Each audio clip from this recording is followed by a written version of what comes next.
आज हम डिस्कस करेंगे वाटर बैलेंस प्रॉब्लम्स के बारे में।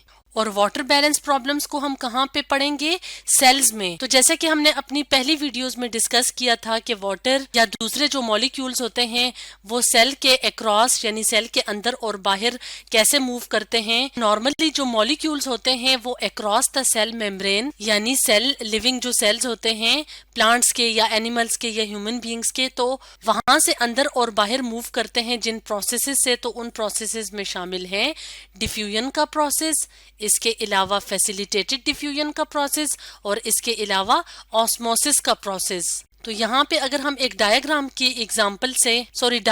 हेल्प से समझें तो हमें यहाँ पे डिफ्यूजन का प्रोसेस नजर आ रहा है और फैसिलिटेटेड डिफ्यूजन का प्रोसेस नजर आ रहा है।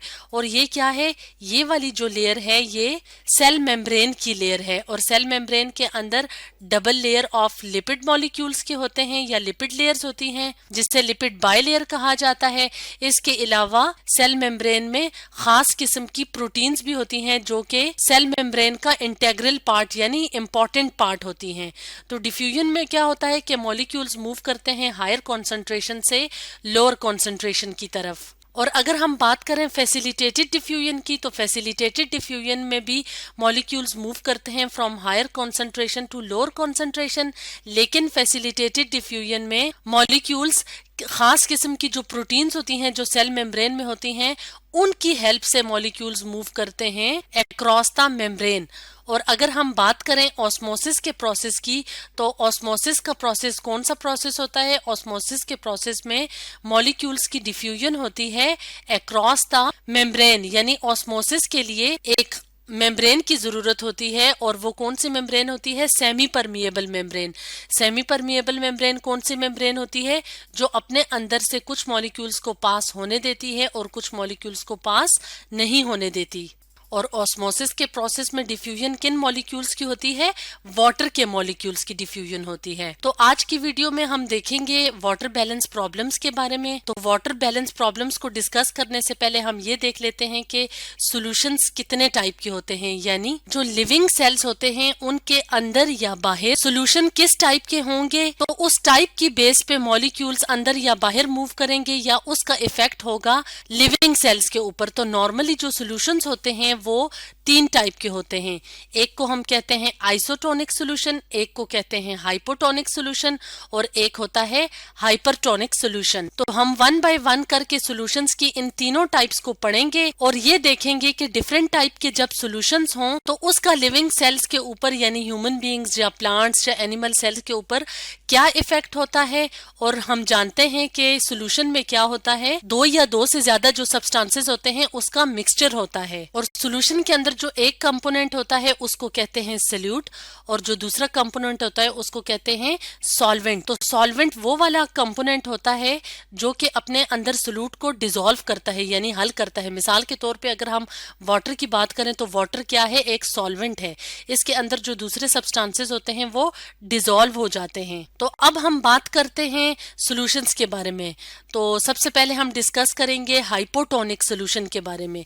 तो हाइपोटोनिक सॉल्यूशन कौन सा सॉल्यूशन होता है? ऐसा सॉल्यूशन जिसमें सॉल्यूट की कॉन्सेंट्रेशन सेल के अंदर ज्यादा होती है as compare to the outside environment या आउटसाइड ऑफ द सेल।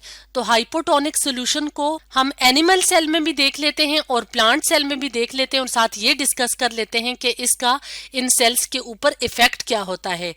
यानी अगर एनिमल सेल में हाइपोटोनिक कंडीशन हो तो क्या होगा और प्लांट सेल में हो इस तरह की कंडीशन तो क्या होगा। सबसे पहले हम डिस्कस करते हैं एनिमल सेल को।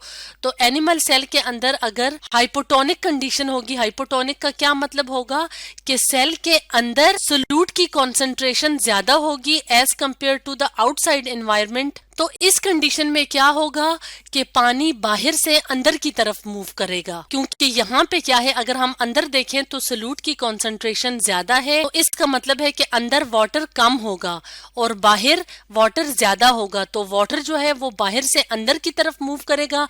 तो इसका इफेक्ट एनिमल सेल के ऊपर ये होगा कि एनिमल सेल लाइज्ड हो जाएगा यानी बर्स्ट हो जाएगा, फट जाएगा। तो इसका मतलब है कि जो हाइपोटोनिक सोल्यूशन कंडीशन है उसका नेगेटिव इफेक्ट होता है एनिमल सेल के ऊपर। जबकि इसके ऑपोजिट अगर हम प्लांट सेल की बात करें तो प्लांट सेल में अगर हाइपोटोनिक कंडीशन होगी यानी सोल्यूट की कंसंट्रेशन अंदर ज्यादा होगी तो यहाँ पे भी वाटर बाहर से अंदर की तरफ मूव करेगा, क्योंकि वाटर बाहर ज्यादा है अंदर कम है। तो जब पानी बाहर से अंदर की तरफ मूव करेगा तो प्लांट सेल के अंदर जो वैक्यूल होता है वो स्टोरेज ऑर्गन का काम करता है।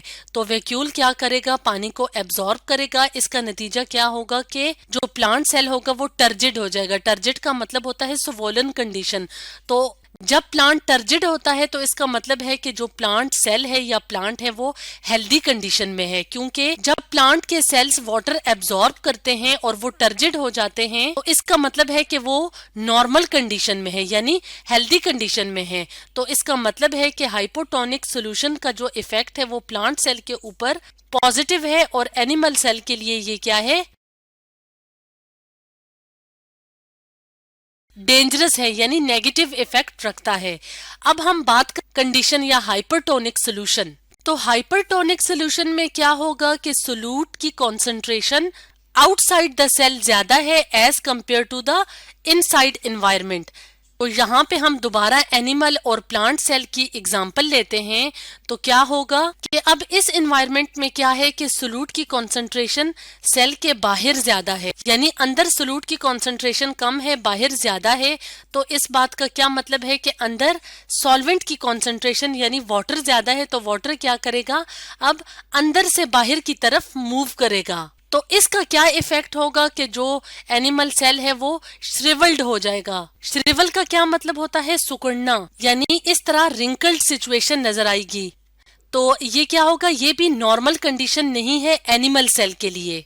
अगर हम बात करें प्लांट सेल की, यहाँ पे हमें ये वाला जो सेल नजर आ रहा है ये प्लांट का सेल है। तो प्लांट सेल में भी क्या होगा कि एनवायरनमेंट तो वही वाला है यानी सोल्यूट कंसंट्रेशन बाहर ज्यादा है अंदर कम है। तो इसका मतलब है कि पानी अंदर ज्यादा है, तो वाटर के जो मॉलिक्यूल्स हैं वो अंदर से बाहर की तरफ मूव करेंगे। जब प्लांट का सेल वाटर लॉस करता है तो उस कंडीशन को प्लाज्मोलिसिस कहते हैं। और अगर हम इस सेल की बात करें तो ये सेल भी अब अपनी नॉर्मल कंडीशन में नहीं है, तो इस सिचुएशन को क्या कहेंगे, प्लाज्मोलाइज्ड सेल। यानी प्लांट का सेल क्या हो गया है, प्लाज्मोलाइज्ड, क्योंकि इसने वाटर लॉस कर लिया है। तो इसका क्या मतलब है कि एनिमल सेल और प्लांट सेल दोनों के लिए हाइपरटोनिक सोल्यूशन कंडीशन होती जो हाइपरटोनिक सोल्यूशन की जो कंडीशन होती है वो नॉर्मल नहीं होती। अब हम बात करते हैं थर्ड कंडीशन की या थर्ड टाइप ऑफ सोल्यूशन की, जिसे कहते हैं आइसोटोनिक सोल्यूशन। तो आइसोटोनिक सोल्यूशन में क्या होता है, सोल्यूट की concentration inside of the cell and outside of the cell same होती है यानी एक जैसी होती है। तो अब हम आइसोटोनिक सोल्यूशन की जो कंडीशन है इसे एनिमल और प्लांट सेल में डिस्कस कर लेते हैं। तो अगर हम एनिमल सेल में देखें तो आइसोटोनिक सोल्यूशन का क्या इफेक्ट होगा, क्योंकि सोल्यूट की कंसंट्रेशन अंदर और बाहर इक्वल है तो वाटर मॉलिक्यूल जितना अंदर आ रहा है उतनी ही मिकदार में बाहर की तरफ जा रहा है। तो ये वाली जो कंडीशन होती है इसका पॉजिटिव इफेक्ट होता है एनिमल सेल के ऊपर। तो जो एनिमल सेल होगा वो नॉर्मल रहेगा आइसोटोनिक सोल्यूशन कंडीशन में। जबकि अगर हम बात करें प्लांट सेल की तो प्लांट में क्या हो रहा है, इसी तरह से वाटर मॉलिक्यूल जितना अंदर आ रहा है उतना ही बाहर जा रहा है, लेकिन जो प्लांट सेल होगा वो थोड़ा सा फ्लैसिड हो जाएगा यानी थोड़ा थोड़ा मुरझाया हुआ लगेगा, बहुत ज्यादा नहीं लेकिन थोड़ा सा मुरझाया हुआ लगेगा, क्योंकि अब जो प्लांट सेल है वो इतना ज्यादा टर्जिड या स्वोलन कंडीशन में नहीं है जितना के हाइपोटोनिक सोल्यूशन कंडीशन में था। तो इस तरह से आज की वीडियो में हमने वाटर बैलेंस प्रॉब्लम्स देखे 3 तरह के सॉल्यूशंस की मदद से कि किस तरह से अगर इस तरह की कंडीशंस होंगी तो उनका एनिमल और प्लांट सेल के ऊपर क्या इफेक्ट होगा। तो आज हमने पढ़ा वाटर बैलेंस प्रॉब्लम्स के बारे में।